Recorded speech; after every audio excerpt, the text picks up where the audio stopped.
팍팍 뒤집혔습니다. UAE가 프랑스에 통보를 날렸습니다. 5조 4천억 원을 돌려받겠다는 선언이었습니다. 유럽 방산의 심장부가 순식간에 흔들렸습니다. 파리 본사엔 긴급 대책회의가 소집됐습니다. 워싱턴도 런던도 이 소식을 말없이 받아쳤습니다. 그리고 그 자리에 한국의 KF-21이 서 있었습니다. 어떻게 된 일인지 아십니까? 지금부터 그 이야기를 드리겠습니다. 저는 파이살 알-다흐리입니다. UAE 방위고등위원회 전략획득국장으로 30년을 일해왔습니다. F-16 도입 협상, 패트리어트 시스템 계약, 미라지 업그레이드 협약. 제 서명이 들어간 계약서마다 UAE 하늘을 한 층씩 더 단단하게 쌓아 올린다고 믿었습니다. 그 믿음이 처음으로 흔들린 건 파리 회의실에서였고, 완전히 무너진 건 사막 위에서 한국 미사일이 날아오르는 순간이었습니다. 지금부터 그 이야기를 드리겠습니다. 라팔 F5 협상이 공식화된 건 어느 봄이었습니다. 프랑스 다소 아비아시옹이 제시한 기체 슈퍼 라팔, 유무인 복합체계에 네트워크 중심전 능력까지 갖추겠다는 설계였습니다. 스텔스 기능은 없지만 적의 스텔스기를 먼저 찾아내 저격하는 방식이라고 했습니다. 5.5세대 전투기를 지향한다는 말이었죠. 저는 브리핑을 들으며 천천히 고개를 끄덕였습니다. 30년 동안 무기를 골라온 사람으로서 이 정도면 살만하다는 판단이 섰거든요. 총 개발비는 50억 유로였습니다. 그중 35억 유로를 UAE가 부담하기로 했습니다. 개발비의 70%가 넘는 금액이었습니다. 하나로 5조 4천억 원, 어지간한 중소국가 안에 국방 예산을 통째로 집어넣는 규모였습니다.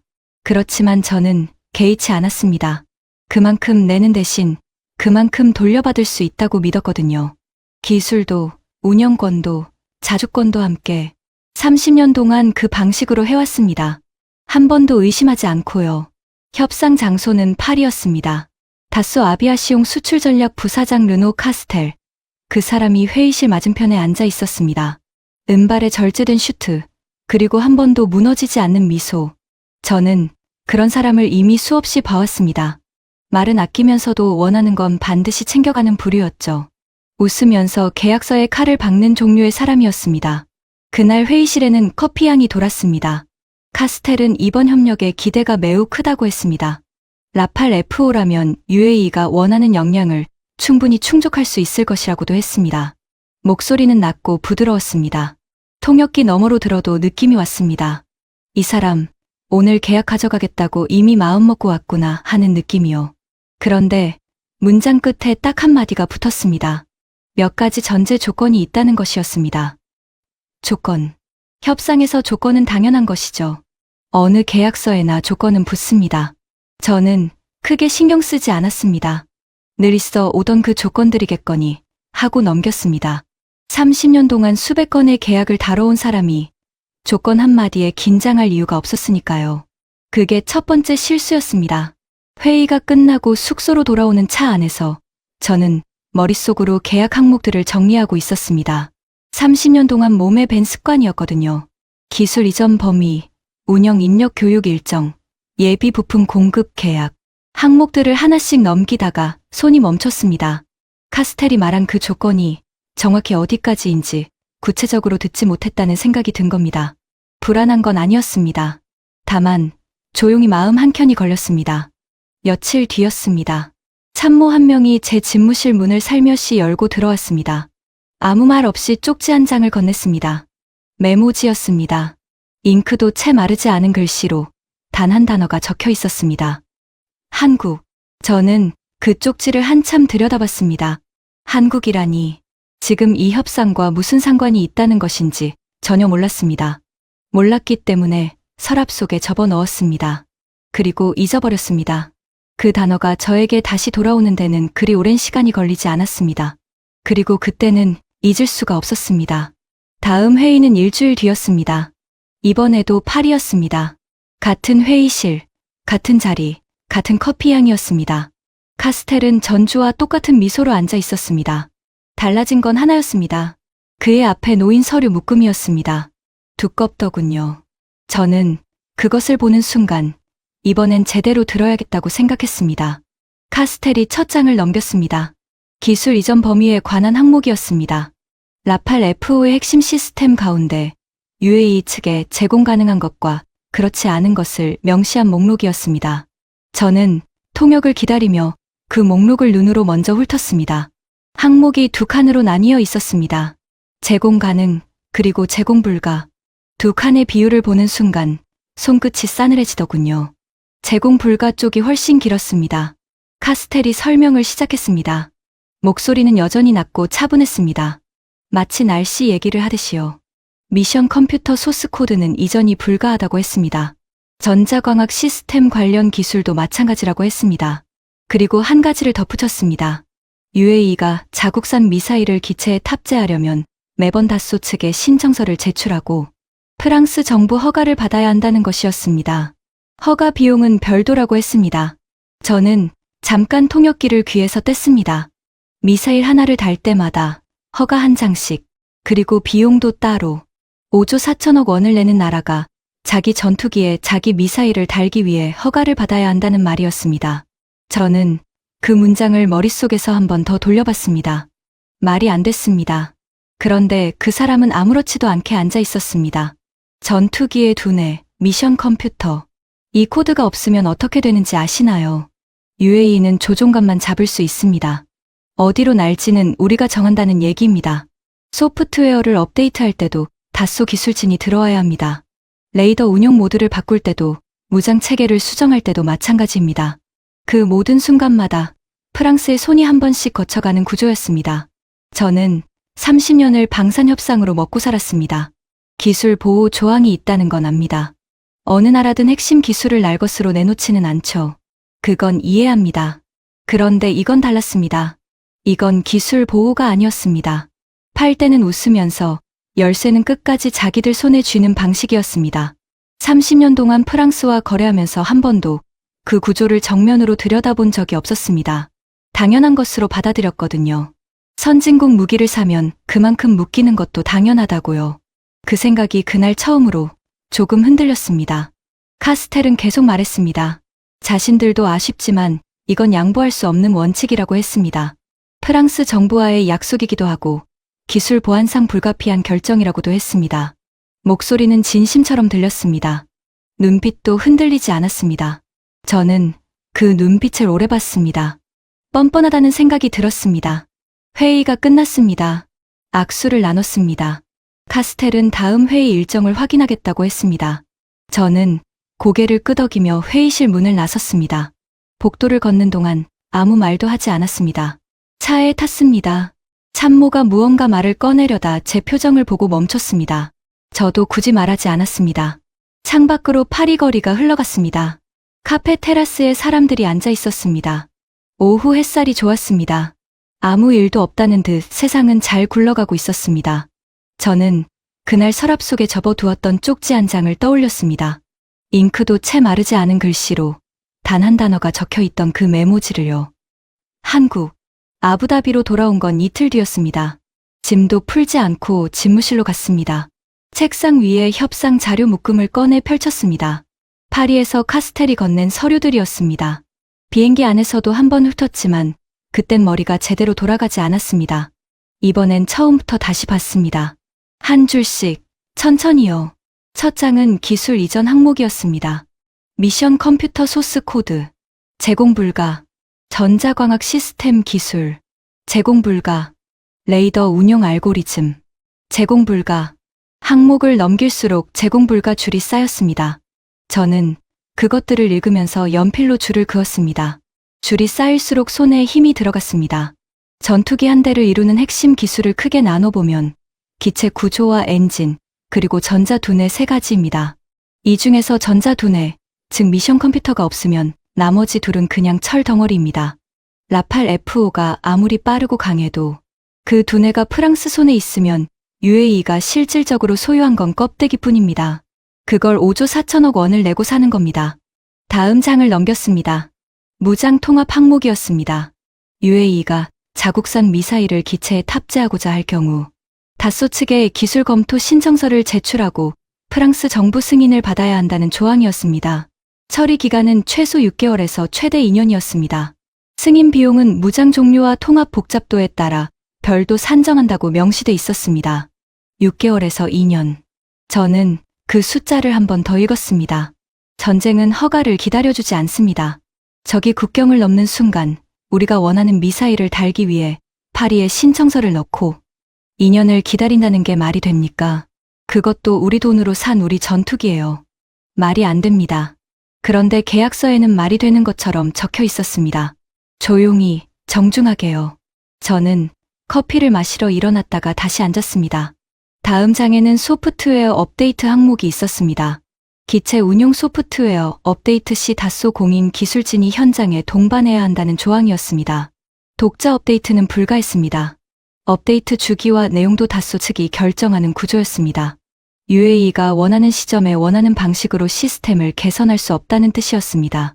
그렇게 항목들이 쌓였습니다. 저는 어느 순간부터 연필을 내려놓고 그냥 읽고만 있었습니다. 줄을 그을 에너지도 사라졌거든요. 불현듯 이런 생각이 들었습니다. 이게 라팔 F5만의 문제일까요? F-35가 떠올랐습니다. 몇 해 전 UAE는 F-35 라이트닝 II 구매 협상을 미국과 진행했습니다. 성능은 압도적이었습니다. 스텔스의 첨단 센서 융합, 미군과 데이터 링크 공유까지 되는 기체였습니다. 그런데 협상이 진척될수록 조건들이 붙기 시작했습니다. 미국 측은 UAE 네트워크 인프라에서 화웨이 장비를 전면 철거하라고 요구했습니다. 어떤 장비를 쓰는지까지 들여다보겠다는 것이었습니다. 결국 협상은 동결됐습니다. 라팔 F5는 조종관을 줍니다. 하지만 두뇌는 안 줍니다. F-35는 기체를 줍니다. 하지만 네트워크를 들여다봅니다. 방식은 다르지만 결론은 같습니다. 8대, 주인은 우리라는 것이죠. 저는 창밖을 바라봤습니다. 아부다비 시내 위로 햇빛이 쏟아지고 있었습니다. 사막의 햇빛은 언제나 가오카리만치 강합니다. 그늘 하나 없이 모든 걸 드러내버리죠. 30년이라는 시간이 한꺼번에 눈앞을 지나갔습니다. F-16 도입 협상, 패트리어트 계약, 미라지 업그레이드. 제가 서명한 계약서들을 하나씩 기억 속에서 꺼내봤습니다. 그 계약서들 안에도 이 조항들이 있었을 겁니다. 소스 코드 제공 불가, 무장 통합 허가제, 소프트웨어 업데이트 동반 의무, 분명 있었을 겁니다.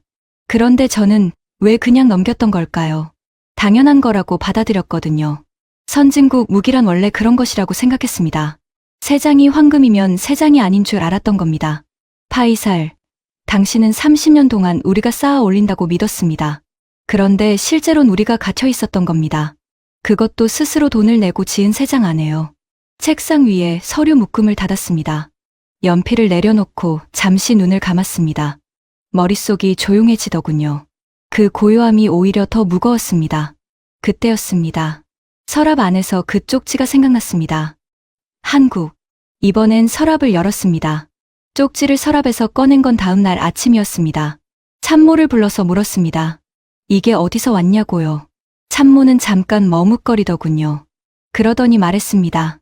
한국방위사업청 중동협력팀에서 비공식 채널로 넣어온 거라고요. 며칠 전 아부다비 방산 전시회에 한국 대표단이 왔는데 그쪽에서 먼저 접촉을 요청했다고 했습니다. 저는 잠시 생각했습니다. 한국, 솔직히 말씀드리면 저는 그때까지 한국 방산을 진지하게 들여다본 적이 없었습니다. 전차나 자주포, 포병 장비 쪽으로 실적이 있다는 건 알고 있었습니다. 폴란드가 한국 무기를 대거 사들였다는 뉴스도 봤습니다. 그런데 전투기는 달랐습니다. 전투기는 미국, 프랑스, 영국, 러시아, 그 선에서 움직이는 시장이었습니다. 한국이 그 안에 들어올 자리가 있다고 생각해 본 적이 없었죠. 그렇지만 지금은 상황이 달랐습니다. 라팔 F5는 두뇌를 안 준다고 했습니다. F-35는 네트워크를 들여다보겠다고 했습니다. 30년 동안 당연하다고 생각했던 구조가 그렇지 않을 수도 있다는 생각이 처음으로 들었습니다. 그렇다면 한번 들어볼 만은 하지 않겠습니까? 잃을 게 없었거든요. 접촉 요청을 수락했습니다. 사흘 뒤 아부다비 외곽 방산 전시장이었습니다. 작은 회의실이었습니다. 파리 다소 회의실의 절반도 안 되는 크기였습니다. 커피 대신 생수 한 병이 테이블 위에 놓여 있었습니다. 저는 그 작은 방에 들어서면서 솔직히 기대는 크지 않았습니다. 의례적인 자리겠거니 싶었습니다. 그런데 그 방에 앉아있던 사람이 자리에서 일어나며 먼저 한마디를 꺼냈습니다. 브리핑 시작 전에 먼저 드릴 말씀이 있다고 했습니다. 강준혁, 한국방위사업청 중동협력팀장이었습니다. 나이는 50대 초반으로 보였습니다. 군인 출신 특유의 절도가 있는 사람이더군요. 과하지도 모자라지도 않게 자리에 앉았습니다. 그리고 자료 한 장도 펼치지 않은 채 말을 시작했습니다. 저희는 블랙박스를 열어드리는 게 아닙니다. 처음부터 잠그지 않습니다. 저는 그 말을 듣는 순간 뭔가 걸리는 게 있었습니다. 정확히 무엇인지는 그때 바로 말할 수 없었습니다. 다만 카스텔의 그 미소와 이 문장이 머릿속에서 겹쳐졌습니다. 전혀 다른 종류의 말이었습니다. 강준혁이 자료를 펼쳤습니다. KF-21 보라매. 한국이 개발하고 있는 전투기였습니다. 강준혁은 기체 설명보다 소프트웨어, 구조 설명을 먼저 꺼냈습니다. KF-21은 파트너 국가가 자국산 무장을 통합할 수 있도록 소프트웨어, 아키텍처 자체를 개방형으로 설계했다고 했습니다. 무장 통합 신청서를 낼 필요가 없다는 말이었습니다. 허가 비용도 없다는 말이었습니다. UAE가 원하는 자국산 미사일을 달고 싶으면 그냥 달면 된다고 했습니다. 저는 자료를 받아 들었습니다. 천천히 읽어 내려갔습니다. 항목들이 나왔습니다. 운영 주권 보장 범위, 현지 최적화 제공 기준, 소프트웨어 수정 가능 영역. 파리에서 보던 서류와 구성이 비슷했지만 내용은 달랐습니다. 제공 불가 줄이 없었습니다. 대신 제공 가능 기준이 항목마다 구체적으로 적혀 있었습니다. 그렇다고 전부 열어준다는 건 아니었습니다. 강준혁이 자료 설명 중에 한번 짚어줬습니다. 미션 컴퓨터 핵심 소스 코드, 레이더 신호 처리 알고리즘, 엔진 핵심 기술. 이것들은 한국도 이전하지 않는다고 했습니다. 명확하게요. 어느 나라도 이 영역을 내주지 않고 우리도 마찬가지라고 했습니다. 그렇지만 UAE가 전장에서 실제로 필요한 것, 자국산 무장을 달고 운용 방식을 튜닝하고 현장에서 직접 판단하는 권한, 그건 드릴 수 있다고 했습니다. 줄 수 있는 것과 줄 수 없는 것을 처음부터 테이블 위에 올려놓고 말하는 방식이었습니다. 저는 자료에서 눈을 들어 강준혁을 봤습니다. 그는 제 눈을 피하지 않았습니다. 미소도 없었습니다.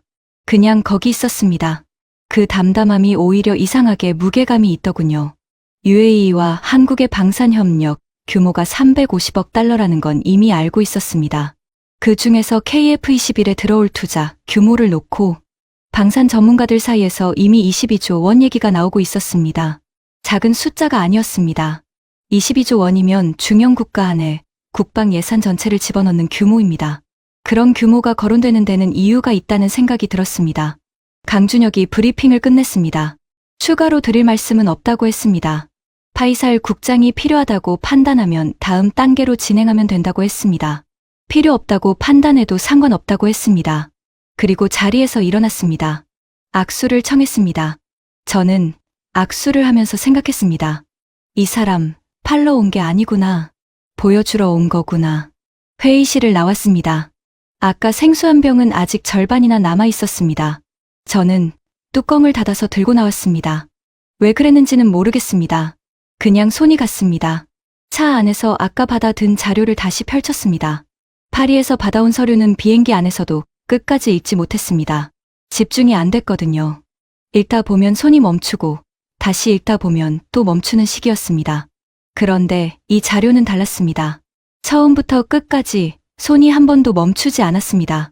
그게 무슨 의미인지는 아직 말할 수 없었습니다. 다만 한 가지는 알았습니다. 오늘 이 자료는 서랍 속에 넣지 않겠다는 것이었습니다. 강준혁을 만나고 열흘쯤 지났을 때였습니다. 새벽 2시가 조금 넘은 시각이었습니다. 전화가 울렸습니다. 상황실에서 온 연락이었습니다. 저는 수화기를 들자마자 목소리 톤만으로 알아챘습니다. 훈련 상황이 아니라는 것을요. 30년을 이 일을 하다 보면 그게 느껴집니다.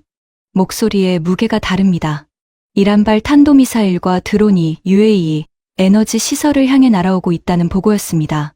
저는 옷을 입으면서 머릿속으로 방어 자산 현황을 훑었습니다. 패트리어트 포대 배치 위치, 천궁투이 포대 위치, 가용 요격 미사일 재고. 상황실에 도착하는 동안 참모들이 현황을 계속 보고해왔습니다. 숫자들이 빠르게 바뀌었습니다. 저는 그것들을 받아치면서 걸었습니다. 상황실 문이 열렸습니다. 화면이 가득 켜져 있었습니다. 레이더 추적 데이터가 실시간으로 갱신되고 있었습니다. 붉은 점들이 화면 위를 움직이고 있었습니다. 저는 자리에 앉지 않고 화면 앞에 서 있었습니다. 그 순간에 앉을 수가 없었습니다. 첫 번째 요격이 시작됐습니다. 천궁투이였습니다. 세 번째 포대, 불과 며칠 전 긴급 공수로 들어온 그 포대였습니다. 아직 완전히 자리를 잡지 못한 상태였습니다. 기술팀이 현장 세팅을 마무리한 게 이틀 전이었으니까요. 솔직히 저는 그 포대가 오늘 밤 이 상황에서 제 역할을 할 수 있을지 확신이 없었습니다. 레이더가 표적을 잡았습니다. 요격 명령이 떨어졌습니다. 화면 위에서 숫자들이 빠르게 줄었습니다. 저는 숨을 참았습니다. 상황실 전체가 조용해졌습니다. 그 고요함이 실제로 몇 초였는지 저는 지금도 정확히 모릅니다. 굉장히 길게 느껴졌습니다. 격추 확인. 누군가 짧게 말했습니다. 화면 위에서 붉은 점 하나가 사라졌습니다. 저는 숨을 내쉬었습니다. 그런데 다른 붉은 점들이 아직 움직이고 있었습니다. 두 번째, 세 번째, 계속 날아오고 있었습니다. 천궁투이가 연속으로 응답했습니다. 요격이 이어졌습니다. 패트리어트 포대가 커버하지 못하는 구역에서도 천궁투이가 독자적으로 움직였습니다. 두 시스템이 서로 겹치지 않게, 그러면서도 빈틈없이 방어망을 펼치더군요. 설계가 그렇게 돼 있었습니다. 저는 화면을 보면서 그 구조를 실시간으로 읽어가고 있었습니다. 1시간이 조금 넘었습니다. 마지막 표적이 사라졌습니다. 상황실에 짧은 침묵이 흘렀습니다. 그리고 보고가 올라오기 시작했습니다. 에너지 시설 피해 없음. 민간 지역 피해 없음. 요격 성공률 보고가 올라오는 동안 저는 창문 쪽으로 몸을 돌렸습니다. 아부다비 하늘은 새벽빛이 막 올라오려 하고 있었습니다. 피해가 없었습니다. 저는 상황실 한쪽에 기술 지원팀이 모여 있는 걸 봤습니다. 천궁투이 현장 운용팀이었습니다. 팀장은 이상민이었습니다. 한국에서 온 기술 지원팀의 총책임자였습니다. 교전이 끝난 뒤 그는 아무 말도 하지 않았습니다. 팀원들과 눈빛을 나누지도 않았습니다. 그냥 노트북 화면을 들여다보고 있었습니다. 교전 데이터를 확인하는 것이었습니다. 저는 그 모습을 한참 봤습니다. 전쟁 영화에서 보면 이런 순간에 사람들이 악수를 하고 환호를 하죠. 실제 현장은 달랐습니다. 이상민은 그냥 일을 하고 있었습니다. 화면을 보고 숫자를 확인하고 뭔가를 기록했습니다. 감정이 없는 게 아니었습니다. 감정을 다른 방식으로 쓰는 사람이었습니다. 저는 그쪽으로 걸어갔습니다. 시스템 이상 없냐고 물었습니다. 이상민이 화면에서 눈을 들어 저를 봤습니다. 전 구간 정상 작동이라고 했습니다. 세 번째 포대도 문제 없었냐고 다시 물었습니다. 그는 짧게 답했습니다. 이틀이면 충분했다고요. 이틀이면 충분했다. 저는 그 말을 듣고 잠시 말을 잃었습니다. 세팅 완료까지 이틀, 실전 투입까지 이틀, 그리고 첫 교전에서 요격 성공. 저는 30년 동안 무기 계약을 해왔지만 이런 말을 들은 적이 없었습니다. 보통은 초도 운용 기간이 필요하다. 완전 전력화까지 몇 달이 걸린다. 이런 말들이 따라오거든요. 이틀이면 충분하다는 말은 처음 들었습니다. 이상민은 다시 화면을 봤습니다. 할 말이 끝났다는 표정이었습니다. 저는 그 자리를 떠나면서 중동 방산 전문 매체 스텝뉴스 에이전시가 며칠 전 보도한 기사 제목이 생각났습니다. 한국의 거대 기업이 이란의 미사일을 격파하기 위해 등장했다. 천궁은 패트리어트 시스템에 없는 어떤 장점을 가지고 있는가. 그 매체는 천궁투이를 패트리어트의 대안이자 후계자라고 표현했습니다. 게임 체인저로 급부상하고 있다고도 했습니다. 저는 그날 밤 그 기사를 처음 봤을 때 조금 과장된 표현이라고 생각했습니다. 지금은 달리 생각했습니다. 상황실을 나왔습니다. 새벽 공기가 차가웠습니다. 사막의 새벽은 낮과 전혀 다릅니다. 낮에 열기가 씻긴 자리에 서늘한 공기가 내려앉습니다. 저는 그 공기 속에 잠깐 서 있었습니다. 패트리어트는 오래된 파트너입니다. 성능도 검증됐습니다. 그런데 그날 밤 패트리어트가 없는 구역을 천궁투이 혼자 막았습니다. 시스템 두 개가 각자의 자리에서 겹치지 않고 빈틈없이 움직였습니다. 그 협업이 오늘 밤 UAE 하늘을 지켰습니다. 저는 한 가지 질문이 머릿속을 떠나지 않았습니다. 만약 천궁투이가 없었다면 오늘 밤 어떻게 됐을까요? 대답하고 싶지 않은 질문이었습니다. 그래서 더 오래 남았습니다. 차에 올라타면서 참모에게 말했습니다. 내일 강준혁 팀장한테 연락하라고요. 두 번째 면담을 요청하고 싶다고요. 참모가 고개를 끄덕였습니다. 저는 창밖으로 밝아오는 아부다비 하늘을 보면서 생각했습니다. 30년 동안 저는 무기를 골랐습니다. 성능표를 보고 가격을 협상하고 계약서에 서명했습니다. 그게 제 일이었습니다.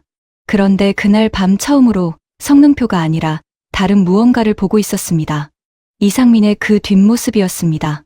강준혁을 두 번째로 만난 건 그로부터 나흘 뒤였습니다. 이번엔 전시장이 아니었습니다. 제 집무실이었습니다. 제가 먼저 요청한 자리였습니다. 그 차이가 중요했습니다. 첫 번째 만남에서 저는 한번 들어보자는 마음으로 갔습니다. 두 번째 만남에서 저는 결정을 내리기 위해 불렀습니다. 강준혁은 시간에 맞춰 왔습니다. 자료를 새로 준비해 왔더군요. 저는 그것을 받으면서 말했습니다. 자료는 나중에 보겠다고요. 먼저 제가 묻고 싶은 게 있다고 했습니다. 그는 고개를 끄덕였습니다. 저는 단도직입적으로 물었습니다.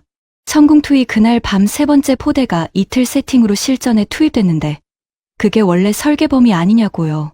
아니면 현장팀이 무리하게 밀어붙인 거냐고요. 강준혁은 잠깐 생각했습니다. 그리고 답했습니다. 설계범위 아니라고 했습니다. 천궁투이는 신속 전개 시나리오를 전제로 개발된 시스템이라서 48시간 이내 초도 운용이 가능하도록 설계됐다고 했습니다. 이상민 팀이 무리한 게 아니라 처음부터 그렇게 만든 거라고 했습니다. 저는 그 말을 받아 적지 않았습니다. 머릿속에 그냥 박혔거든요. 48시간. 패트리어트는 초도 운용까지 통상 수개월이 걸립니다. 부지 선정의 인프라 구축, 운용 인력 훈련까지 포함하면 그보다 더 걸릴 때도 있습니다. 천궁투이는 그것을 이틀로 줄였습니다. 그리고 첫날 밤에 실전을 치렀습니다. 저는 두 번째 질문을 했습니다. KF-21에 UAE가 자국산 미사일을 탑재하고 싶다면 실제로 어느 단계에서 어떻게 진행되는지 구체적으로 알고 싶다고 했습니다. 서류상 설명 말고 실제 절차를요. 강준혁이 자료를 폈습니다. 단계별로 짚어줬습니다.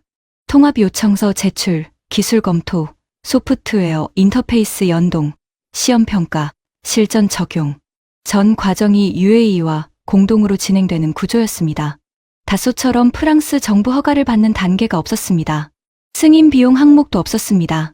처리 기간은 무장 종류에 따라 다르지만 통상 6개월에서 12개월이라고 했습니다. 저는 잠깐 멈췄습니다. 라팔 FO 계약서에는 최소 6개월에서 최대 2년이라고 적혀 있었습니다. 그것도 다소와 프랑스 정부 양쪽 허가를 다 받고 나서요.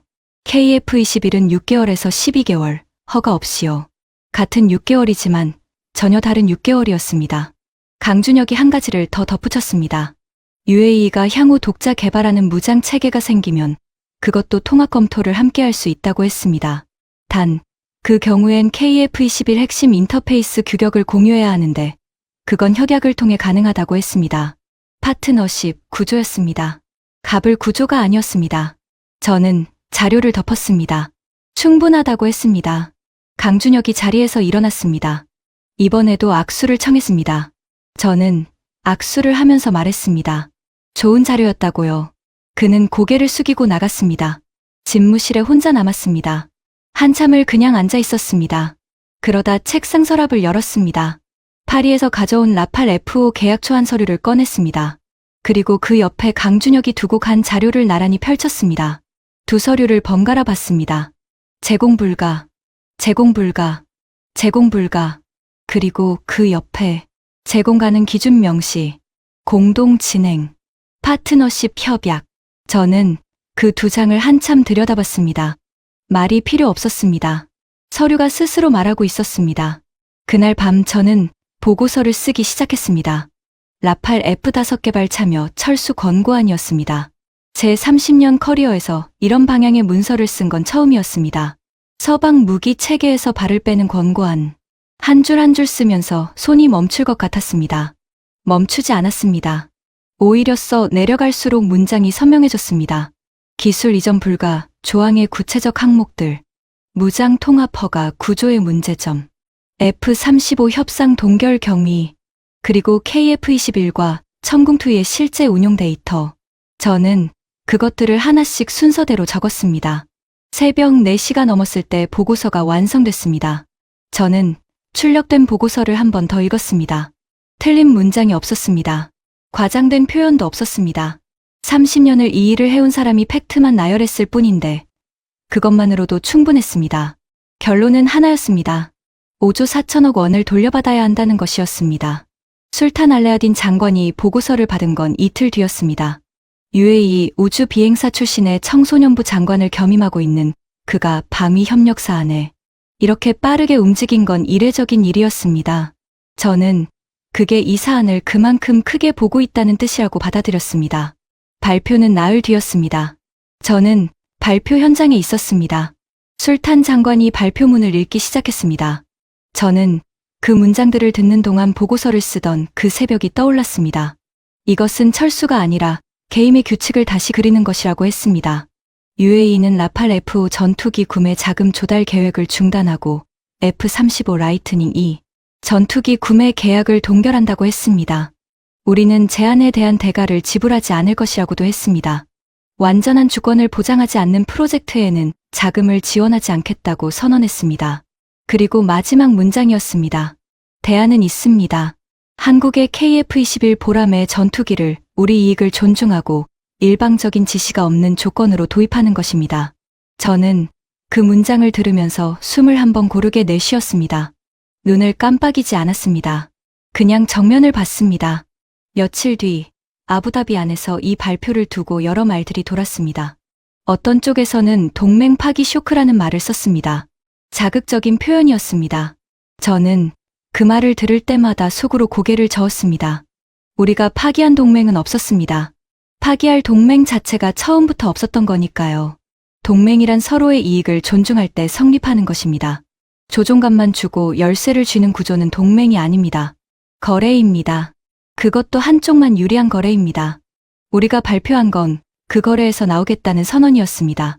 저는 발표장을 나오면서 파리 회의실이 떠올랐습니다. 카스텔이 앉아있던 자리, 그의 미소, 기술 보호는 양보할 수 없는 원칙이라던 그 낮고 차분한 목소리. 틀린 말은 아니었습니다. 핵심 기술을 보호하는 건 어느 나라든 당연한 일입니다. 한국도 마찬가지라는 걸 저는 강준혁한테 직접 들었습니다. 미션 컴퓨터 핵심 소스, 레이더 알고리즘, 엔진 기술. 한국도 그것들은 내주지 않습니다. 차이는 거기서부터였습니다. 한국은 줄 수 없는 것과 줄 수 있는 것을 처음부터 테이블 위에 올려놓고 말했습니다. 프랑스는 줄 수 있는 것만 먼저 보여주고 줄 수 없는 것은 나중에 조항 속에 박아뒀습니다. 그 방식의 차이가 결국 5조 4천억 원의 차이가 됐습니다. 집무실로 돌아왔습니다.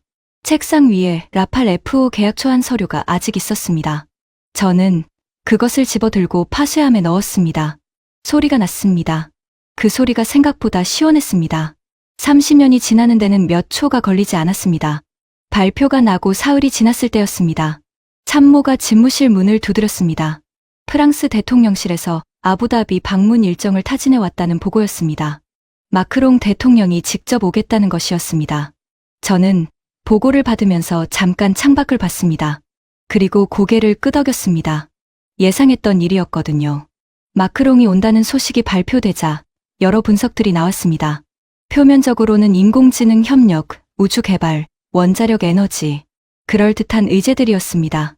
그런데 방산 전문가들은 다들 같은 말을 했습니다. 본론은 따로 있다고요. 저는 그 분석이 맞다고 생각했습니다. UAE가 빠진 자리는 컸습니다. 라팔 F5 개발비 50억 유로 가운데 35억 유로가 사라진 겁니다. 프랑스 혼자 그 구멍을 메우기엔 국방 예산 압박이 너무 심했습니다. 라팔 F5는 프랑스에게 그냥 전투기가 아닙니다. 차세대 해걱제력의 핵심이자 최대 수출 상품입니다. 개발을 멈출 수 없고 그렇다고 혼자 감당하기도 어렵습니다. 새로운 파트너가 절실한 상황이었습니다. 그리고 그 파트너 후보로 방산 전문가들이 지목한 나라가 있었습니다. 한국이었습니다. 저는 그 분석을 읽으면서 묘한 기분이 들었습니다. 한국은 분명히 프랑스의 경쟁자입니다. 유럽 방산 시장을 빠르게 잠식하고 있는 나라죠. 폴란드의 K2 전차와 K9 자주포를 납품했고 루마니아와 노르웨이가 뒤를 이었습니다. 유럽 국가들이 한국 무기를 사는 속도가 빨라질수록 프랑스 입장에서는 불편한 상황이었습니다. 그런데 그 경쟁자가 지금 가장 매력적인 협력 파트너이기도 하다는 것이었습니다. 한국은 KF-21 개발 경험이 있습니다. 항공기 제조 인프라도 갖췄습니다. 방산 생산 능력은 세계 최고 수준으로 올라와 있습니다. 프랑스가 라팔 F5에 필요한 부품 공급망, 차세대 엔진 공동 연구, 무장 체계 개발. 이런 영역에서 한국만큼 조건이 맞는 나라가 많지 않았습니다. 경쟁자를 파트너로 묶어두는 게 낫다는 계산이었습니다. 저는 마크롱 방문 일정을 확인하면서 그 계산의 무게를 가늠해봤습니다. 프랑스가 한국에게 손을 내미는 것, 불과 한 달 전만 해도 상상하기 어려운 그림이었습니다. 그런데 지금은 현실이 되고 있었습니다. 5조 4천억 원짜리 결정 하나가 이 그림을 만들어낸 겁니다. 마크롱이 아부다비에 도착한 날, 저는 환영 행사장 한쪽에 서 있었습니다. 그는 여전히 세련됐습니다. 말도 잘하고 제스처도 자연스러웠습니다. 카메라 앞에서 웃는 방식도 계산이 들어간 웃음이었습니다. 저는 그 웃음을 보면서 카스텔이 생각났습니다. 같은 나라 사람들이구나 하는 생각이요. 행사가 끝나고 자리를 옮겼습니다. 그날 저녁 아부다비 방산 분석 채널 하나에서 알림이 떴습니다.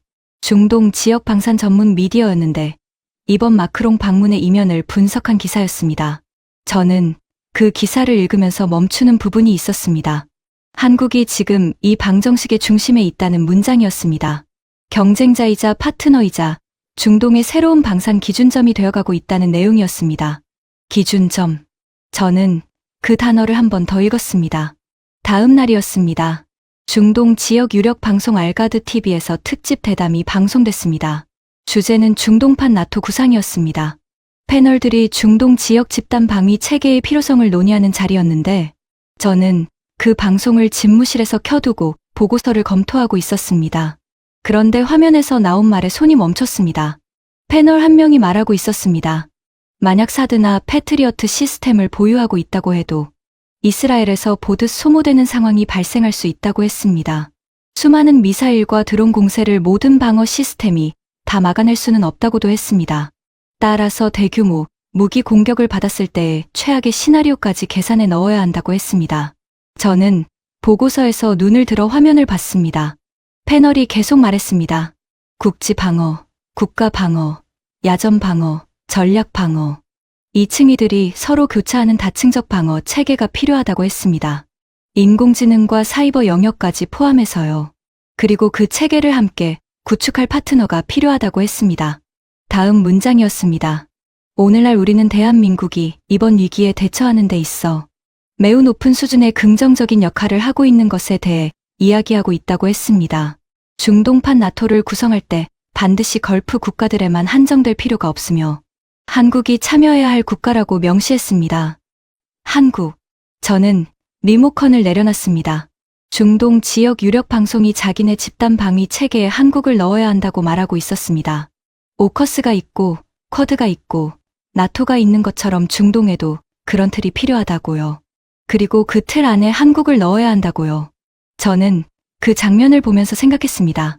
한 달 전 저는 서랍 속에 쪽지 한 장을 집어넣었습니다. 한국이라고 적힌 쪽지를요. 지금 그 단어가 중동 전체에서 울리고 있었습니다. 그런데 그날 알게 된 건 그것만이 아니었습니다. 참모가 자료 하나를 더 가져왔습니다. UAE가 한국을 원유 최우선 공급국으로 선언했다는 내용이었습니다. 저는 그 자료를 받아 들고 잠깐 멈췄습니다. 방산 얘기가 아니었거든요. 에너지 얘기였습니다. 자료를 읽어 내려갔습니다. 한국은 지난해 원유 9억 724만 배럴을 도입했습니다. 그중 69.1%가 중동에서 들어왔습니다. 숫자로만 보면 단순히 큰 고객이구나 싶을 수 있습니다. 그런데 거기서 끝이 아니었습니다. 그 원유가 한국에서 정제된 뒤 절반은 다시 전 세계로 나갑니다. 한국 정유사들이 수십 년 동안 막대한 비용을 들여 구축한 고도와 설비를 통해서요. 저는 그 문장을 2번 읽었습니다. 중동의 원유를 사서 세계에 파는 나라. 그것도 단순히 중개하는 게 아니라 최고 수준의 정제 기술로 가공해서 파는 나라. 그 나라가 한국이었습니다. 숫자들이 이어졌습니다. 호주는 수입 석유 제품의 25%를 한국에서 조달하고 있었습니다. 나라 전체가 쓰는 석유, 4통 중 1통이 한국에서 오는 겁니다. 미국도 석유 제품 수입의 8%를 한국에서 가져옵니다. 그런데 그 중에서 항공유는 달랐습니다. 미국이 수입하는 항공유의 68.6%가 한국산이었습니다. 저는 그 숫자에서 손이 멈췄습니다. 미국 군용기와 민간 항공기가 쓰는 연료, 그 열의 걔가 한국에서 오고 있다는 것이었습니다. 세계 최강 공군이 날아오르는데 한국 정제유가 들어간다는 말이었습니다. 싱가포르, 일본, 중국도 한국에서 정제된 석유를 수입해서 씁니다. 저는 자료를 덮으면서 천천히 생각했습니다. 방산만이 아니었습니다. 한국은 이미 에너지 공급망의 핵심 고리로 들어와 있었습니다. 중동 원유를 받아서 세계에 내보내는 허브. 그 허브가 없으면 세계 에너지 흐름에 빈틈이 생기는 구조였습니다. 저는 그걸 그날 처음으로 제대로 이해했습니다. 발표가 끝나고 이틀이 지났습니다. 저는 아부다비 집무실 창가에 서 있었습니다. 책상 위에는 서류가 없었습니다. 처음으로 깨끗한 책상이었습니다. 30년 동안 이 자리에 앉아 있으면서 책상이 비어 있던 날이 없었거든요. 항상 계약서가 있었고, 협상 자료가 있었고, 결제 서류가 쌓여 있었습니다. 그날은 달랐습니다. 파리 본사에서는 아직 아무 공식 반응이 없었습니다. 카스텔에게서도 연락이 없었습니다. 저는 그게 이상하지 않았습니다. 할 말이 없는 사람은 말을 하지 않습니다. 이 상황에서 프랑스가 할 수 있는 말은 없었거든요. 5조 4천억 원이 돌아왔습니다. 그 돈이 어디로 가는지는 이미 정해져 있었습니다. 방산 전문가들 사이에서는 KF21에 투자될 금액으로 22조 원이 거론되고 있었습니다. 22조 원이 어느 정도 규모인지 감이 오십니까? 웬만한 중견 국가에 한해 국방 예산 전체입니다. 그 돈이 한국 전투기 개발에 들어갑니다. 그리고 그 전투기가 UAE 하늘을 지킵니다. 두뇌도 우리 것이고 열쇠도 우리 것인 채로요. 저는 그 숫자를 처음 들었을 때 카스텔 생각이 났습니다. 그 사람이 지금 이 숫자를 보면 어떤 표정을 지을까요? 아마 미소는 없겠죠. 처음으로요. 그날 오후에 보고서 한 장이 올라왔습니다. 천궁투이 관련 중동 현지 반응 취합 자료였습니다. 저는 자료를 펴면서 어떤 내용인지 대강은 짐작하고 있었습니다. 그런데 막상 읽으니 짐작보다 컸습니다. 중동 지역 방산 전문 매체 스텝뉴스 에이전시가 천궁투이를 집중 조명했습니다. 제목이 길었습니다. 한국의 거대 기업이 이란의 미사일을 격파하기 위해 등장했다. 천궁은 패트리어트 시스템에 없는 어떤 장점을 가지고 있는가? 저는 그 제목을 읽으며 이상민의 얼굴이 떠올랐습니다. 교전이 끝난 뒤 노트북 화면만 들여다보던 그 뒷모습이요. 매체는 천궁투이를 패트리어트의 대안이자 후계자라고 불렀습니다. 그리고 마지막 문장에 이렇게 썼습니다. 아랍의 하늘을 지키는 새로운 수호자. 저는 그 문장에서 멈췄습니다. 오래 멈췄습니다. 아랍의 하늘을 지키는 새로운 수호자. 그 자리는 오랫동안 다른 나라의 것이었습니다. 미국이었고, 프랑스였고, 영국이었습니다. 그들이 팔았고, 그들이 허가했고, 그들이 열쇠를 쥐었습니다. 수십 년 동안 그 구조가 당연한 것이었습니다. 그런데 지금 중동 방산 매체가 한국을 가리켜 새로운 수호자라고 쓰고 있었습니다. 저는 자료를 내려놓고 눈을 감았습니다. 머릿속에서 지난 몇 달이 빠르게 지나갔습니다.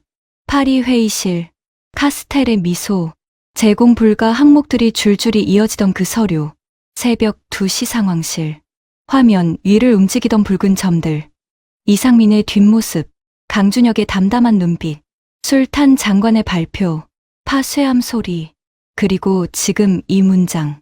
아랍의 하늘을 지키는 새로운 수호자. 눈을 떴습니다. 저는 한국이라는 나라를 30년 동안 방산협상 상대로 제대로 본 적이 없었습니다. 아시아의 나라였고 무기도 만들고 수출도 한다는 건 알았지만 진짜 파트너로 생각해 본 적은 없었습니다. 미국과 프랑스가 줄 수 없는 것을 한국이 줄 수 있다는 생각은 아예 하지 않았습니다. 그 생각이 틀렸다는 걸 알게 되는데 서랍 속 쪽지 한 장에서 시작해서 몇 달이 걸렸습니다. 빠른 편은 아니었습니다. 그렇지만 늦지는 않았습니다. 저는 창가에서 돌아서서 책상에 앉았습니다. 서랍을 열었습니다. 제일 안쪽에 뭔가가 있었습니다. 꺼내봤습니다. 처음 참모가 건넨 그 메모지였습니다. 한국이라고 적힌 그 쪽지요. 버리지 않고 있었던 겁니다. 저도 몰랐습니다. 언제부터 버리지 않고 있었는지요. 쪽지를 책상 위에 올려놨습니다. 한국, 2글자였습니다. 잉크가 조금 바랬습니다. 그렇지만 글씨는 선명했습니다. 며칠 뒤 알가드 TV에서 후속 보도가 나왔습니다. 중동판 나토 구상 관련 대담이었는데 패널 중 한 명이 이런 말을 했습니다. 위협의 면적이 넓어지면 동맹의 면적도 넓어진다고요. 그리고 그 동맹이 반드시 지리적으로 가까운 나라들만으로 이뤄질 필요는 없다고 했습니다. 목표가 같고 위협을 공유하고 서로의 역할이 맞아 떨어지면 그게 동맹이라고 했습니다.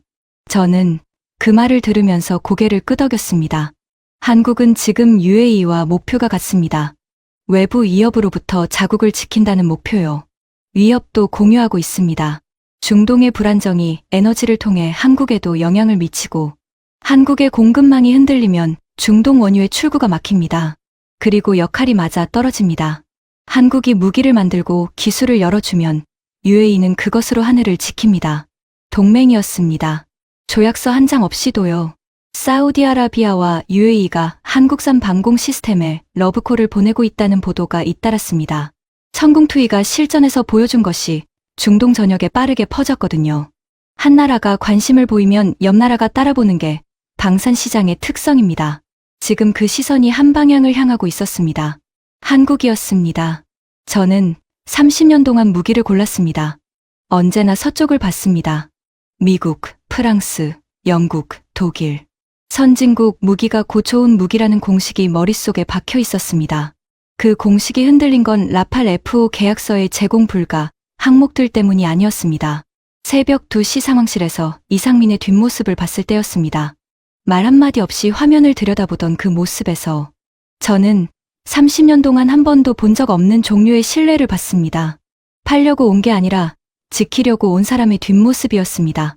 그리고 강준혁이 처음 꺼낸 그 문장이 생각났습니다. 저희는 블랙박스를 열어드리는 게 아닙니다. 처음부터 잠그지 않습니다. 그 말이 몇 달이 지난 지금도 머릿속에서 사라지지 않았습니다. 짧은 문장이었습니다. 설명도 없었고 자료도 없이 꺼낸 말이었습니다. 그런데 카스텔의 그 어떤 정중한 설명보다 오래 남았습니다.